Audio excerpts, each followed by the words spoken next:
नमस्कार। यतिखेर भेनेजुएलामा अमेरिकाले आक्रमण गरेपछि विश्व पक्ष र विपक्षमा विवादित छ। अकस्मात जस्तो देखिएको यस अवस्थाको सिधा प्रभाव कयौं देशमा परेको छ।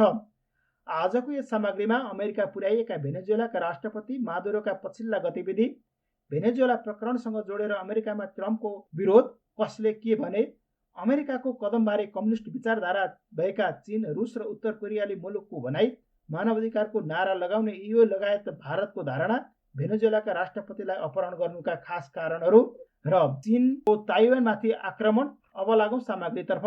अमेरिकाले भेनेजुएलाका राष्ट्रपति निकोलस मादुरोलाई अपहरण गरेपछि शक्तिशाली मुलुक दुई ध्रुवमा विभाजित छन्।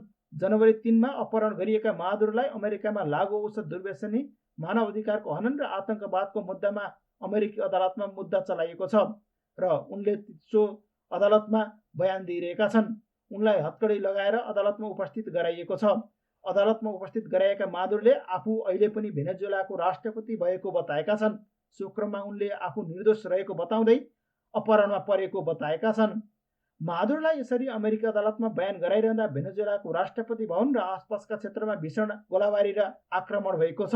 ट्रम्पको कदमप्रति अमेरिकामा व्यापक विरोध कसले के भने, भेनेजुएलाका राष्ट्रपति निकोलस मादुरो र उनकी पत्नीलाई राष्ट्रपति डोनाल्ड ट्रम्पको योजनामा कब्जा गरिएपछि अमेरिकाभित्रै अमेरिकी राष्ट्रपति डोनाल्ड ट्रम्पप्रति प्रश्न उठेको छ। अमेरिकी सेनाले उनीहरूलाई भेनेजुएलाको राजधानी काराकसबाट कब्जा गरी न्युयोर्क लगेपछि ट्रम्पको अमेरिकामै व्यापक विरोध भएको हो। भारतीय मूलका डेमोक्रेटिक सांसद रो खन्नाले पनि ट्रम्पको सैन्य कदमको आलोचना गरेका छन्। उनले भनेका छन्, यदि यस्तै तरिकाले पुटिनले युक्रेनका राष्ट्रपति जेलेन्स्कीलाई पक्राउ गरे भने के हुन्छ भनी ट्रम्पलाई प्रश्न गरेका छन्। यस्तो कदमले संसारका लागि खतरनाक नजिर बस्न सक्ने उनको भनाइ छ। यस्तै पछिल्लो समय निकै चर्चामा रहेका न्युयोर्क सिटीका मेयर जोहारन ममादिनले पनि राष्ट्रपति मादुरोको गिरफ्तारप्रति राष्ट्रपति डोनाल्ड ट्रम्पप्रति असन्तुष्ट व्यक्त गरेका छन्। उनले यसलाई युद्धको कार्य भन्दै अन्तर्राष्ट्रिय र अमेरिकी कानुन दुवैको उल्लङ्घन भएको बताएका छन्।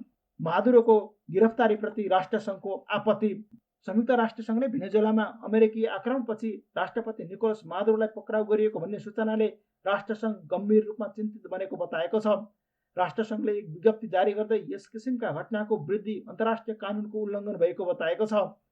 राष्ट्रसङ्घद्वारा जारी विज्ञप्तिमा भनिएको छ, यी घटनाक्रम खतरनाक नजिर हुन्। संयुक्त राष्ट्रसङ्घका महासचिवका प्रवक्ता स्टेफन दुराजिकले एक विज्ञप्ति जारी गरी भनेका छन्। दुजारिकले संयुक्त राष्ट्रसङ्घले ल्याटिन अमेरिका र क्यारिबियनका लागि ठूलो प्रभावको बारेमा चिन्ता व्यक्त गरेको छ र भेनेजुएला सबै नेताहरूलाई मानवाधिकार र विधिको शासनको सम्मान गर्न पनि आग्रह गरेको छ। यस्तै गरी युले आपत्ति जनाएको छ। मादुरोको अपहरणबारे युले मानवाधिकार र स्वतन्त्र मुलुकबारे जसरी आवाज उठाउनु पर्ने थियो त्यसरी आवाज उठाएको छैन, बरु मतधाराबाट अभिव्यक्ति दिएको छ। यु विदेशी नीति प्रमुख काजा कलासले मादुरोको अपहरण अन्तर्राष्ट्रिय कानुन विपरीत भएको बताएका छन्। उनले भनेका छन्, युले बारम्बार मादुरोको वैधानिकताको अभाव रहेको बताउँदै आएको छ। जस्तो सुकै परिस्थितिमा अन्तर्राष्ट्रिय कानुनका सिद्धान्त र संयुक्त राष्ट्रसङ्घको बडापत्रको सम्मान गरिनुपर्छ। हामी संयमका लागि आह्वान गर्छौँ। चीनले अपहरण शैलीमा अमेरिकाले बन्धक बनाइएका भेनेजुएलाका राष्ट्रपति निकोलस मादुरो र उनकी पत्नीलाई तुरन्त रिहा गर्न माग गरेको छ। चीनले विदेश मन्त्रालयले जारी गरेको विज्ञप्तिमा राष्ट्रपति जस्तो पदमा रहेका व्यक्तिलाई यसरी आफ्नै देशबाट उठाएर लैजानु गलत भएको जनाएको छ। यसरी विषयको समाधान संवाद मार्फत हुनुपर्ने चीनको भनाइ छ। यसअघि पनि चीनले अमेरिकी कारबाहीप्रति कडा प्रतिक्रिया जनाउँदै आएको छ। त्यसैगरी भारतको विदेश मन्त्रालयले एक विज्ञप्ति जारी गर्दै भेनेजुएलाको घटनाबारे आफूले नजिकबाट निहालिरहेको बताएको छ। भारतले भेनेजुएलाका जनताको सुरक्षा र कल्याणप्रति आफ्नो समर्थन रहेको विज्ञप्ति मार्फत दोहोऱ्याएको छ। यस्तै क्युबाका राष्ट्रपति मिगुएलले अमेरिकी आक्रमणको कडा आलोचना गर्दै यसलाई अमेरिकी आतंकवादको संज्ञा दिएका छन्। उनले लेखेका छन्, मातृभूमि वा मृत्यु, हामी फेरि उठ्नेछौँ।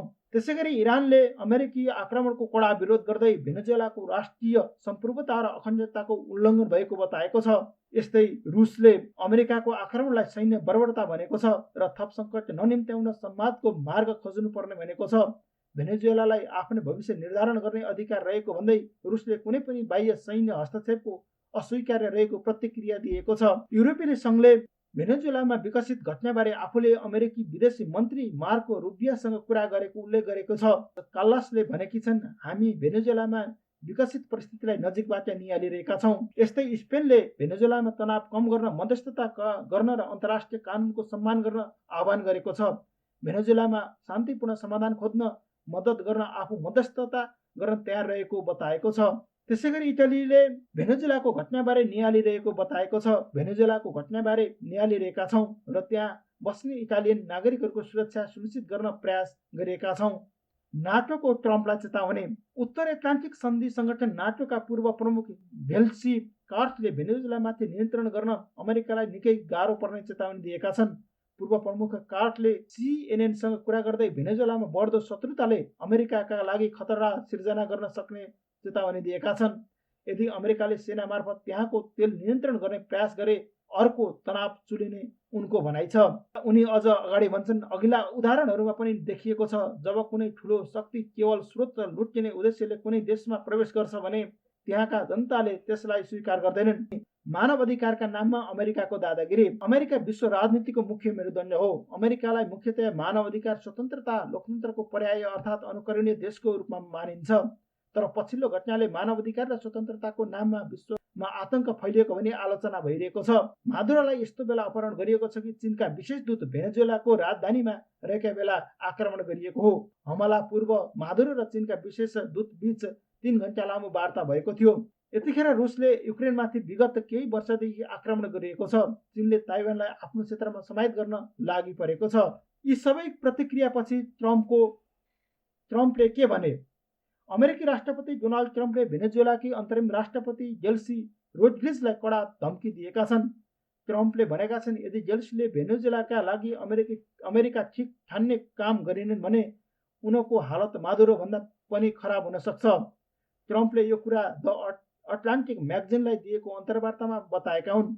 एक दिन अघि ट्रम्पले अमेरिकी विदेश मन्त्री मार्को रुबियोले रोड्रिग्ससँग कुराकानी गरेको बताएका थिए। अमेरिकाले किन भेनेजुएलामाथि आक्रमण गर्यो? अमेरिकाले भेनेजुएलामाथि आक्रमण गर्नुका विभिन्न कारण होलान्, तर खास कारण भेनेजुएलामा भएको प्राकृतिक खनिज पदार्थ, बहुमूल्य पदार्थ र सुनको खानै र कच्चा तेलमा आँखा लगाउनु हो। भेनेजुएला आफैमा शक्तिशाली र समृद्ध मुलुक हो। सबैभन्दा ठुलो तेल र ग्यासको भण्डार भेनेजुएलामा छ। बहुमूल्य पत्थर छन् जसमा अमेरिकाको आँखा परेको कुरा यसअघि बारम्बार सञ्चार माध्यममा आउने गरेका थिए। भेनेजुएलामा सबैभन्दा बढी तेल छ। उसँग 330 ब्यारल तेल भएको खुलेको छ। अमेरिकासँग मात्र 80 बिलियन ब्यारल तेल रहेको छ। चीनले भेनेजुएलाबाट तेल र ग्यास किन्छ। त्यस्तै रुसले भेनेजुएलालाई सैनिक रूपले सशक्तिकरण गर्ने कुरा र भेनेजुएलाको इरानसँगको सम्बन्ध आदिको भेनेजुएलाबाट अमेरिकाले खतरा महसुस गरिरहेको थियो। यसकै कारण अमेरिकाले हस्तक्षेप गर्यो। तर अहिले चीन र रुसले भेनेजुएलालाई सहयोग गर्न सक्ने अवस्था छैन। रुस, चीन, इरान अमेरिकाका प्रतिस्पर्धी हुन्, तर भेनेजुएलामाथि भएको यस कार्यमा खर रूपमा उत्रिएका छैनन्। वामपन्थी मुलुक रुस र चीनले अमेरिकालाई कुनै वास्ता गरेका छैनन्। बरु वामपन्थी र भेनेजुएला लेफ्ट विचार बोक्ने राज्य हुन्, तर अमेरिकालाई साम्राज्यवादी भनी विचार गाली गर्छन्। मार्क्सवाद बोक्ने देशबीच यो घटनाले कुनै खास अर्थ राखेको छैन।